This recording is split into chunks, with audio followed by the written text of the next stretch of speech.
जय श्रीमन नारायण। आप सभी को पुत्रदा एकादशी की बहुत बहुत शुभकामनाएं। आइए सुनते हैं पुत्रदा एकादशी की व्रत कथा।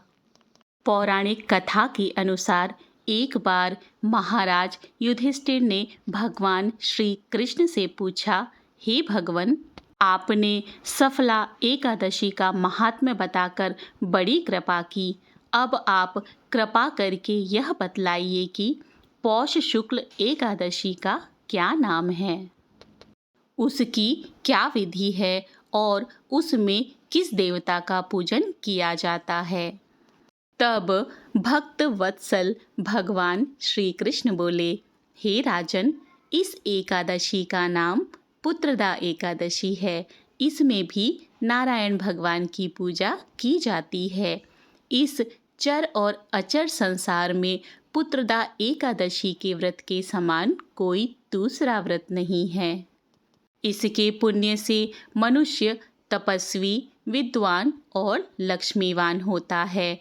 इसकी मैं एक कथा कहता हूँ, सो तुम ध्यानपूर्वक सुनो।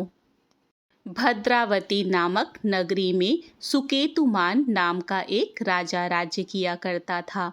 उसके कोई पुत्र नहीं था। उसकी स्त्री का नाम शैव्या था।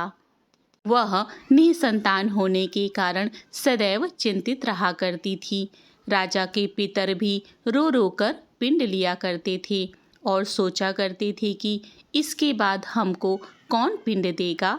राजा को भाई, बांधव, धन, हाथी, घोड़े, राज्य और मंत्री, इन सब में से किसी से भी संतोष नहीं हो रहा था। वह सदैव यही विचार करता था कि मेरे मरने के बाद मुझको कौन पिंडदान करेगा। बिना पुत्र के पितरों और देवताओं का ऋण मैं कैसे चुका सकूंगा। जिस घर में पुत्र ना हो उस घर में सदैव अंधेरा ही रहता है।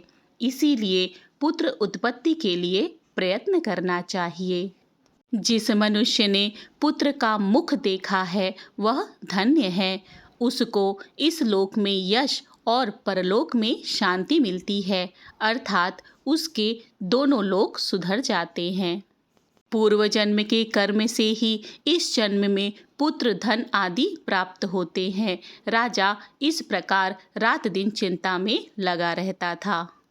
एक समय तो राजा ने अपने शरीर को त्याग देने का निश्चय किया, परंतु आत्मघात को महान पाप समझकर उसने ऐसा नहीं किया।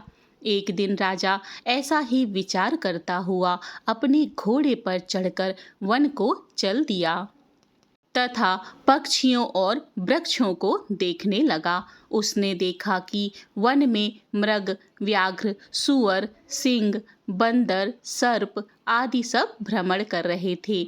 हाथी अपने बच्चों और हथनियों के साथ घूम रहा था। इस वन में कहीं तो गीदड़ अपने कर्कश स्वर से बोल रहे हैं, कहीं उल्लू ध्वनि कर रहे हैं।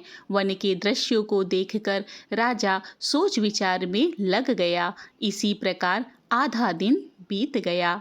वह सोचने लगा कि मैंने कई यज्ञ किए, ब्राह्मणों को स्वादिष्ट भोजन से तृप्त किया, फिर भी मुझको दुख प्राप्त हुआ। ऐसा क्यों? राजा प्यास के मारे अत्यंत दुखी हो गया और पानी की तलाश में इधर उधर फिरने लगा। थोड़ी दूरी पर राजा ने एक सरोवर देखा। उस सरोवर में कमल खिले थे तथा सारस, हंस, मगरमच्छ आदि विहार कर रहे थे। उस सरोवर के चारों तरफ मुनियों के आश्रम बने हुए थे। उसी समय राजा के दाहिने अंग फड़कने लगे। राजा शुभ सगुन समझकर घोड़े से उतरकर मुनियों को दंडवत प्रणाम करके बैठ गया। राजा को देखकर मुनियों ने कहा, हे राजन, हम तुमसे अत्यंत प्रसन्न हैं। तुम्हारी क्या इच्छा है, सो कहो। राजा ने पूछा, महाराज, आप कौन हैं और किस लिए यहाँ आए हैं? कृपा करके बताइए। मुनि कहने लगे कि हे राजन, आज संतान देने वाली पुत्रदा एकादशी है। हम लोग विश्वदेव हैं और इस सरोवर में स्नान करने के लिए आए हैं। यह सुनकर राजा कहने लगा कि महाराज, मेरे कोई भी संतान नहीं है। यदि आप मुझ पर प्रसन्न हो तो एक पुत्र का वरदान दीजिए। मुनि बोले, हे राजन, आज पुत्रदा एकादशी है, आप अवश्य ही इसका व्रत करें। भगवान की कृपा से अवश्य ही आपके घर में पुत्र होगा। मुनि के वचनों को सुनकर राजा ने उसी दिन एकादशी का व्रत किया और द्वादशी को उसका पारण किया। इसके पश्चात मुनियों को प्रणाम करके अपने महल में वापस आ गया। कुछ समय बीतने के बाद रानी ने गर्भ धारण किया और 9 महीने के पश्चात उनके एक पुत्र हुआ। वह राजकुमार अत्यंत सूरवीर, यशस्वी और प्रजापालक हुआ। श्री कृष्ण बोले, हे राजन, पुत्र की प्राप्ति के लिए पुत्रदा एकादशी का व्रत करना चाहिए। जो मनुष्य इस महात्म्य को पढ़ता है या सुनता है, उसे अंत में स्वर्ग की प्राप्ति होती है। इति श्री पुत्रदा एकादशी व्रत कथा। आइए अब हम सब मिलकर भगवान विष्णु की आरती करें। जय विष्णुदेव। ओम जय जगदीश हरे, स्वामी जय जगदीश हरे। भक्त जनों के संकट, दास जनों के संकट, क्षण में दूर करे। ओम जय जगदीश हरे। जो ध्यावे फल पावे, दुख बिन से मन का, स्वामी दुख बिन से मन का। सुख संपत्ति घर आवे, सुख संपत्ति घर आवे। कष्ट मिटे तन का। ओम जय जगदीश हरे। माते पिता तुम मेरी, शरण गहूँ मैं किसकी, स्वामी शरण गहूँ मैं किसकी। तुम बिनु और न दूजा, तुम बिनु और न दूजा। आस करूँ मैं किसकी। ओम जय जगदीश हरे। तुम पूरन परमात्मा, तुम अंतर्यामी, स्वामी तुम अंतर्यामी। पार ब्रह्म परमेश्वरी, पार ब्रह्म परमेश्वरी, तुम सबके स्वामी। ओम जय जगदीश हरे।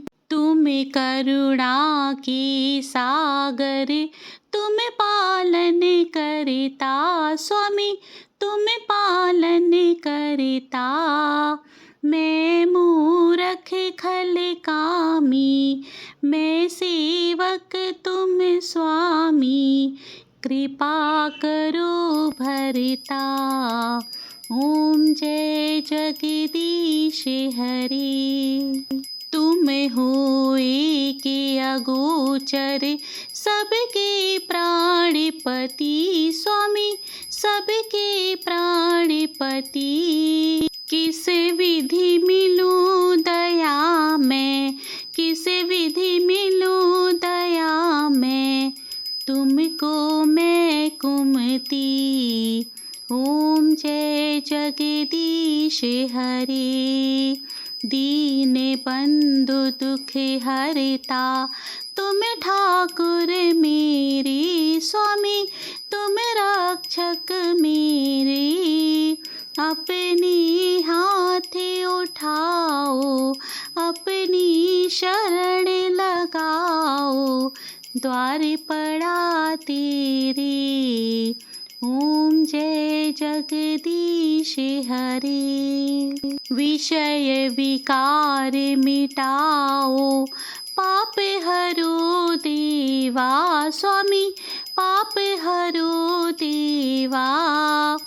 श्रद्धा भक्ति बढ़ाओ, श्रद्धा भक्ति बढ़ाओ, संतन की सेवा।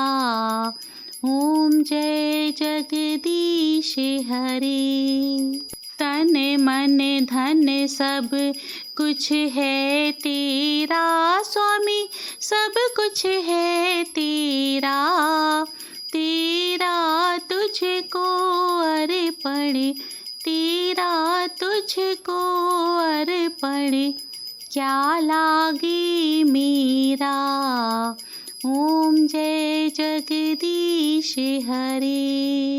श्री जगदीश्वर जी की आरती जो कोई नर गावे, स्वामी जो कोई नर गावे, कहते शिवानंद स्वामी, भजते हरि हर स्वामी, मन वांछित फल पावे। ओम जय जगदीश हरि। ओम जय जगदीश हरि। स्वामी जय जगदीश हरि। भक्त जनों के संकट, दास जनों के संकट, क्षण में दूर करे। ओम जय जगदीश हरि। जय जगदीश्वर, जय लक्ष्मीपति विष्णु भगवान। इस तरह से पुत्रदा एकादशी की व्रत कथा, महत्व एवं आरती संपन्न होती है।